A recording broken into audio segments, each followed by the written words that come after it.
அனைவருக்கும் வணக்கம். Astro mind therapy அன்புள்ளங்கள் அனைவரையும் இந்த புதிய வீடியோவில் சந்திப்பதில் பெருமகிழ்ச்சி அடைகிறார். குரு பயிற்சி 2024 வருகிற 1/5/2024 அன்று மதியம் 1 மணி அளவில் இதுவரையில் மேஷத்தில் பயணித்து கொண்டிருந்த குரு பகவான் ரிஷபத்திற்கு இடப்பெயர்ச்சி ஆகிறார். அதன் மூலம் 12 ராசிகளுக்கு என்ன மாதிரி பலன்கள் ஏற்பட போகுதுன்னு பார்த்துட்டு வந்துட்டுருக்கோம். அந்த வகையில் மகர லக்னம் அண்டு மகர ராசி அன்புள்ளங்களுக்கு இந்த குரு பயிற்சி என்ன மாதிரி பலன்களை கொடுக்க போகுது, அவங்களுக்கான அறிவுறுத்தல் என்ன அப்படிங்கிறது அந்த வீடியோவில் பார்க்க போகிறோம். மகர லக்னம் அண்டு மகர ராசி அன்புள்ளங்களுக்கான அறிவுறுத்தல் என்பது முயற்சி, புகழ், லாபம் என குதித்து கூத்தாடும் காலம். மீண்டும் உங்களுக்கான அறிவுறுத்தலை சொல்கிறேன்.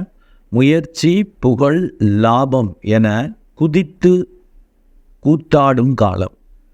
இப்போ தலைப்பிலேருந்தே தெரிஞ்சிருக்கலாம். இதுக்கு நான் ஏற்கனவே அந்த வீடியோ போட்டிருப்ப 3 ரேங்க் பிரித்தப்போ மகர லக்னத்துக்கு மகர ராசிக்கு ஃபஸ்ட் ரேங்க் கொடுத்துருப்பேன். இந்த குரு பயிற்சி எக்ஸலண்ட்டாக நல்ல ரிசல்ட் கொடுக்கும். முயற்சியில் இப்போ குதிப்பீங்க. பெரிய முயற்சி, இப்போ மற்றவங்க பார்த்து வியக்கக்கூடிய முயற்சிகள் பண்ண முடியும். அதில் பெரிய அளவு புகழ் அடைகிறது, அதிர்ஷ்டத்தை பார்க்கறது, லாபத்தை பார்க்கறதுன்னு பண்ண முடியும். அதனால தான் முயற்சி, புகழ், லாபம் என குதித்து கூத்தாடும் காலம். புகழ் கிடச்சிச்சின்னா குதிச்சு தானே கூத்தாடுவீங்க. அந்த மாதிரி என்ஜாய் பண்ண முடியும். ஏன்னா இந்த மகர லக்னம் அண்டு மகர ராசிக்கு அதிபதி சனி பகவான் ஆட்சியாக இருக்கிறார். 2ஆம் இடத்தில் ஆட்சி, லக்னத்திலேயே இல்லை. 2ங்கிறப்ப கொஞ்சம் நேம் ஃபேம் இருக்கும், கொஞ்சம் அடக்கி வாசிக்கணும். 2ஆம் இடம் கொஞ்சம் சுமார் 2, 7ங்கிறது மாரகஸ்தானங்கள்மாங்க. ஓவராக குதித்து கூத்தாடும் காலன்றகளில் கொஞ்சம் அடக்கி வாசிங்க. இதெல்லாம் கடவுள் கொடுத்த வாய்ப்பு, கடவுள் கொடுத்த அதிர்ஷ்டம் அப்படிங்கிற மாதிரி ஒரு அடக்கி வாசிக்கங்க. இல்லாட்டி அறியாமை ரீதியாக ஓவராக பேசி தேவையில்லாத சிக்கல் பிரச்சனையை நீங்கள் வரவழைச்சிக்கிறதுக்கான வாய்ப்புகள் இருக்கும். அதை பார்த்துக்கணும். அண்டு உங்கள் லக்னம் அண்டு ராசிக்கு 3, 12 குடையவனாக வரக்கூடியவர் 5ஆம் இடத்துக்கு போகிறார். 5ஆம் இடத்துல இந்த குரு பகவான் பயணிக்கிறப்ப அப்படி ஒரு முயற்சிகளில் அதிர்ஷ்டத்தை, திருப்தியை, சந்தோஷத்தை சூப்பராக கொடுப்பார். அப்படி பிஸியாக இருப்பீங்க. பிஸியாக இருக்கிறதே சந்தோஷமாக இருக்கும். தூங்கவே முடியலங்க, ஓடுறேன். ஆனால் அதில் ஒரு புகழ் போதை இருக்கும். அதில் ஒரு சூப்பராக இருக்கும். அதாவது அலைச்சல், ரெஸ்ட் எடுக்க முடியாதபடி ஓடுறதே சந்தோஷமாக இருக்கும். கலக்கல் விடுறோம்ல, எவ்வளோ பிஸி பற்றியா, எவ்வளோ பெரிய ஆள் பற்றியா அப்படிங்கிற மாதிரி உங்களுக்கு ஒரு உணர்வு வரும். எக்ஸலண்ட்டாக இருக்கும். உங்கள் முயற்சிகளில் மிகப்பெரிய அதிர்ஷ்டங்கள், லாபம், நன்மைகள் வரும். அது நீங்கள் அப்படி ஒரு திருப்தியும் கிடைக்கும். ஏன்னா 3, 12 குடையுமே. நீங்கள் ஆனால் கொஞ்சம் பேராசையோடு செயல்படாமல் இருந்துக்கிட்டால் நல்லது. இல்லாட்டி பேரை கெடுத்துக்குவீங்க. உங்கள் அறியாமை வெளிப்பட்டுடும். அதை பார்த்துக்கணும். ஏன்னா குரு பயிற்சி ரொம்ப எக்ஸலண்ட்டாக இருக்குங்க. வேறு லெவல். அது உண்மையிலேயே பொற்காலம் போல தான். அதனால தான் ஃபஸ்ட் ரேங்க் சொல்லியிருக்கேன். 90% அண்ட் எபோவ் பலன்கள் வரும்னு ஏற்கனவே நான் அந்த வீடியோவில் சொல்லியிருப்பேன். இப்போ முயற்சி செய்வதில் தைரியமாக செய்யுங்க. எந்த வாய்ப்பு வருதோ, இந்த சூழல் வருதோ, விளையாடுங்க. நினைத்ததை முடிப்பவன் மாதிரி நீங்கள் மாற முடியும். ஏன்னா உங்களுக்கு மிகவும் அதிர்ஷ்டத்தை கொடுக்கக்கூடிய அந்த சுக்கிரனும் 1/4/2024 அன்று உச்ச வீட்டுக்கு வருகிறார். தட் இஸ் 3ஆம் இடத்தில். 3ஆம் இடத்துல தான் உச்சமாகிறார்.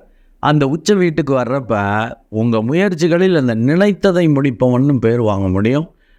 அப்படி ஒரு மாபெரும் அதிர்ஷ்டங்கள் வரும். அண்டு 9க்குரிய அந்த புதன் தான் நீச்சமாக இருக்கிறார் இந்த குரு பயிற்சி அன்று. அது கொஞ்சம் நீங்கள் வீக்காக இருக்கும். நீங்கள் மெடிடேட் பண்ணிக்கணும், இந்த ஆன்ம சாதனை பண்ணிக்கணும்.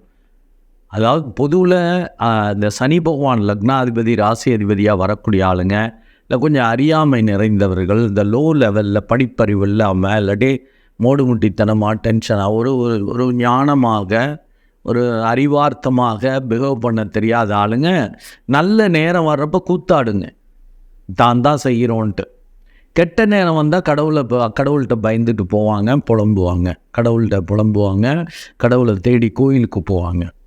இங்கே நல்லது நடக்கிறப்பே நீங்கள் போகணும். இதுவும் அவர் கொடுத்த வாய்ப்பு தான். நீங்கள் பந்தா விடுறோன்ட்டு இந்த அளவுக்கு நன்மைகள் வர்றது எல்லாம் அவர் தான். இவ்வளோ பந்தா விடுற மாதிரி வைத்திருப்பது அவர் தான். அப்படிங்கிற அந்த ஒரு உணர்வு வர்றப்போ தான் அந்த நேம் ஃபேம் கிடைக்கும். உங்கள்கிட்டேருந்து அந்த அறியாமை வெளிப்படாமல் தப்பிக்கலாம். பூர்வ பாக்கியம் கெடுறதால தான் கம்பல்சரியாக நீங்கள் மெடிடேட் பண்ணிக்கணும், பூர்வ பாக்கியத்தை ஏற்றிக்கணும். ஏன்னா அந்த வெற்றிகள், பெரிய அளவு லாபம், பெரிய அளவு அந்த முயற்சிகளில் புகழ், வெற்றி, லாபம் இதெல்லாம் கிடைக்கிறப்ப தகுதி இல்லாத ஆளுக்கு கிடச்சிச்சிங்கிற மாதிரி மற்றவங்க சொல்கிற மாதிரி ஆகிடும். ஏன்னா புதன் பார்த்திங்கன்னா 6ஆம் இடத்ததிபதியாக வரார். அவர் நீச்சமாக இருப்பதால் அது அப்படியே அது கிடைச்சும் புகழ் இல்லாமல் அவமரியாதையாக போகிற மாதிரி ஆகிடும். இதே ஆன்ம சாதனை பண்ணிட்டீங்கன்னா, ஏன்னா அவர் 6, 9 கூடையவராக வருகிறார் உங்களுக்கு. அப்போ உங்களுடைய செயல்பாடுகளில் அந்த அட்மினிஸ்ட்ரேஷனில் ஒரு அறியாமை வெளிப்படாமல் ஒரு டீசெண்டாக நீங்கள் பிஹேவ் பண்ண முடியும். இப்போ நல்ல ஆளியா, பெரிய ஆளியா அப்படிங்கலாம். இல்லாட்டி இந்த அர்ப்பனுக்கு வாழ்வு வந்தால் அர்த்த ராத்திரியிலையும் குடை பிடிப்பான் அப்படிம்பாங்கள்ல, அந்த மாதிரி ஆகிடும். மாதிரி தேவையில்லாத வேலையெல்லாம் பண்ணிகிட்ருக்கான் இல்லையா. அதான் நேரம், அதான் யாருக்கு அந்த இது கிடச்சிருக்குங்கிறத பொறுத்து தானே. ஒரு சாதாரண ஆளுக்கு கிடைச்சா அப்படி தான் கூத்தாடுவாப்புல அப்படிங்கிற மாதிரி மற்றவங்க சொல்கிற மாதிரி ஆகும். அறியாமை வெளிப்படும், அதனால தான் சொல்கிறேன். ஸோ 5, 9க்குரியவர்கள் நல்ல நிலையில் இருக்காங்க. அண்டு சனி பகவானும் ஓரளவு ஆட்சியாக இருக்கிறார். பட் 2ஆம் இடத்துல இருக்கிறது சுமாரான அமைப்பு தான்.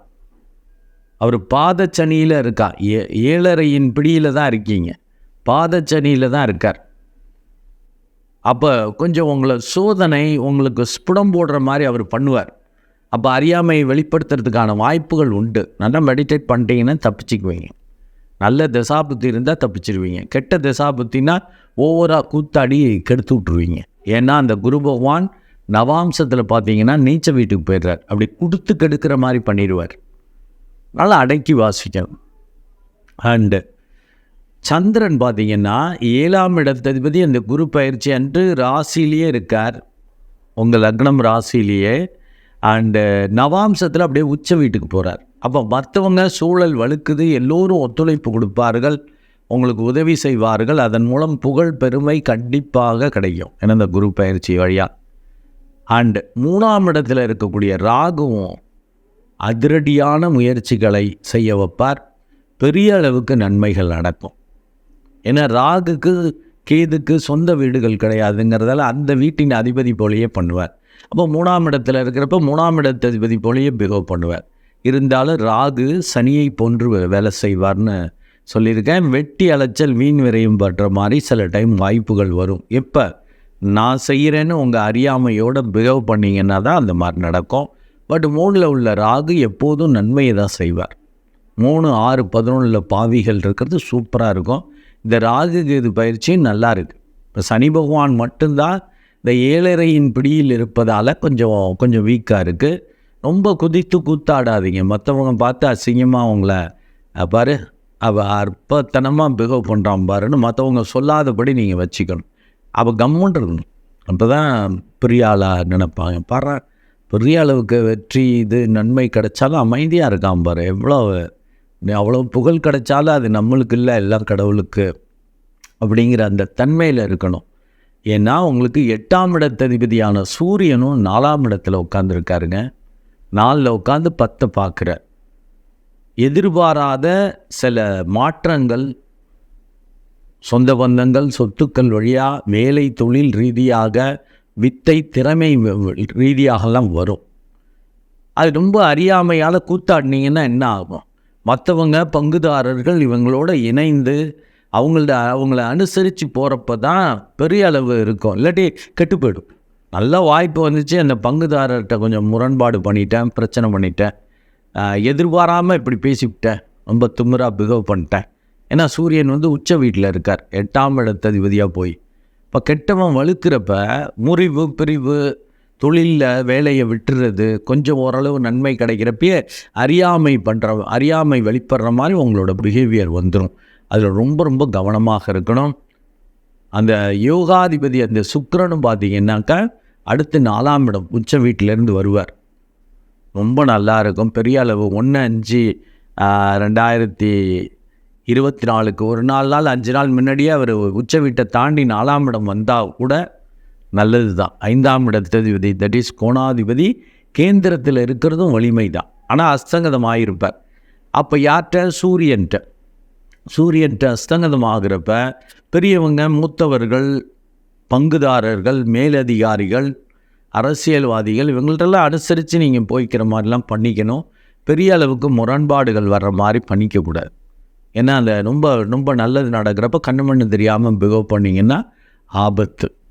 குரு பகவான் அப்படி ஒரு நன்மையை கொடுக்குறார். ஆஸ் வெல் அஸ் ராகுவும் அப்படி ஒரு முயற்சிகளில் எதிர்பாராத வெற்றி, தகுதிக்கு மீறிய வெற்றியை கொடுக்க ரெடியாக இருக்கார். பட் 9ல் இருக்கிற கேது அந்த கன்ஃபியூஷனை கொடுப்பார். மாற்றி செய்வீங்க, செய்யக்கூடாதுன்னு நினச்சா செஞ்சு விட்டேன்பீங்க, இல்லை யோசிச்சுட்டே செய்யாமல் விட்டுட்டேன்பீங்க. அது ஆன்ம சாதனை பண்ணுறப்ப, ஏன்னா கேது ஞானக்காரனாக இருக்கிறப்ப அப்போ ஞானத்தை கொடுப்பார், இல்லாட்டி ஞான கிறுக்கனாக மாற்றிடுவார். நீங்கள் மெடிடேட் பண்ணிட்டீங்கன்னா இந்த 9ல் இருக்கிற கேது அந்த ஞானத்தை கொடுப்பார். உள்ள தோணுது செஞ்சேன் அப்படிம்பீங்க, ரொம்ப எக்ஸலண்ட்டாக இருக்கும். கேதுவும் பெரிய கெடுதல் பண்ண மாட்டார். இல்லாட்டி குழம்பிக்கிட்டே இருந்துட்டு சிக்கல் பண்ணிடுவீங்க. ஏன்னா சனி பகவான் அந்தளவுக்கு நல்ல ஸ்டேஜில் இல்லை, 7.5 அந்த பாதச்சனியில் இருக்கார். கடைசி 6 மாதம் அந்த குரு பயிற்சி ஆகிறப்ப தான். எந்த 6 மாதம்னா சனி பயிற்சி நடந்து, அதாவது 3ஆம் இடத்துக்கு போகிற ஒரு 6 மாதத்துக்கு முன்னாடி தான் நன்மைகளை செய்வார். அது வரைக்கும் கண்டங்கள், பிரச்சனைகள், பேச்சு வழியாக, தன ரீதியாக, குடும்ப ரீதியாக சிக்கல்கள், முறிவு, பிரிவுன்னு தான் கொடுக்கறதுக்கு ரெடியாக இருக்கார். குரு பாசிட்டிவாக வர்றதால மற்றவங்க, குடும்பம், ரொம்ப க்ளோஸாக உள்ளவங்க, பங்குதாரர்கள், மேலதிகாரிகள் இவங்கள்ட்ட கொஞ்சம் அட்ஜஸ்ட் பண்ணிக்கணும். ஓவராக குதித்து கூத்தாடக்கூடாது புகழ் வெற்றி கிடைக்கிறப்ப. ஏன்னா இந்த குரு பகவான் நல்லது பண்ணுறார், ராகு நல்லது பண்ணுறார். பட் சனி வெயிட்டு பார்ட்டி, உங்களுக்கு லக்னாதிபதி, ராசி அதிபதியாக வர்றவர், 2.5 வருஷத்துக்கு ஒரு ராசியை கடக்கக்கூடியவர், எதிர்பாராத மாரகத்திற்கு ஒப்பான கண்டங்களை கொடுக்கக்கூடிய தன்மையை கொடுத்துருவார். ஜாக்கிரதை, அடக்கி வாசிக்கணும். அப்போ பண்ணுறப்ப இந்த மகர லக்னம் அண்ட் மகர ராசி அன்புள்ளங்களுக்கு டைட்டில்லையே ஃபஸ்ட் ரேங்க் அண்ட் 90% இருக்கேன் சொல்லியிருக்கேன். அது கண்டிப்பாக அனுபவிக்க முடியும். சனி பகவான் பெருசாக அவங்கள கெடுக்க முடியாது. அது ஆன்ம சாதனையும் பண்ணிக்கணும். 9ல் கேது இருக்கிறப்ப அப்படி ஒரு ஞானம் வந்துடும். கோள்கள், நீ ஆன்ம சாதனை பண்ணாலே கோள்கள் பெருசாக அவங்கள கெடுக்க முடியாது. முடிஞ்சால் உதவி செய்வாங்க, இல்லாட்டி கோள்கள் கெடுக்காமல் விட்டுருவாங்க. அந்த தன்மை இருக்கும். இந்த குரு பயிற்சி மகர லக்னம் அண்ட் மகர ராசி அன்புள்ளங்களுக்கு 90% அண்ட் அபோவ் நன்மைகளை செய்யும். நல்ல தசாபுத்தி இருந்தால் உண்மையிலேயே உச்சகட்ட காலம் சூப்பர்ன்றலாம். கெட்ட தசாபுத்தின்னா ஓரளவு நல்ல ஃபஸ்ட் கிளாஸ் பலன்கள் இருக்கும். சோதனைகள், பிரச்சனைகள் வந்தாலும் கெட்ட தசாபுத்தி இருக்கிறப்ப நல்லவைகளை சேமித்து வச்சுக்கணும். இன் ஃப்யூச்சர் பயன்படுற மாதிரி ஒரே திரியாக ஊதாரித்தனமாக பண்ணிடக்கூடாது. ஏன்னா குரு பகவான் நவாம்சத்தில் நீச்சமாகிறான்னு இருக்கேன். மனசில் வச்சுட்டிங்கன்னா மற்றவங்க சூழல் அந்த சந்திரனும் பார்த்திங்கன்னா நவாம்சத்தில் உச்ச வீட்டில் இருப்பார் இந்த 1-5 அன்று. அப்போ மற்றவங்க பார்ட்னரையும் இணைத்து கொண்டு எல்லாருக்கும் நம்ம ஒண்டி அனுபவிக்கக்கூடாது, எல்லாருக்கும் அப்படிங்கிற மாதிரி மற்றவங்க சூழலோடு அனுசரித்து பண்ணுறப்ப கண்டிப்பாக கெட்ட தசாபுத்தி நடந்தாலும் 90% அண்ட் அபோவ் நீங்கள் அனுபவிக்க முடியும். நன்றி அன்புள்ளங்களே. மீண்டும் ஒரு நல்ல வீடியோவில் உங்களை சந்திக்கிறேன். அதுவரை உங்களிடமிருந்து வணக்கம் கூறி விடைபெறுவது உங்கள் அன்பு டாக்டர் குழந்தை ஆறு கணேசன். நன்றி, வணக்கம்.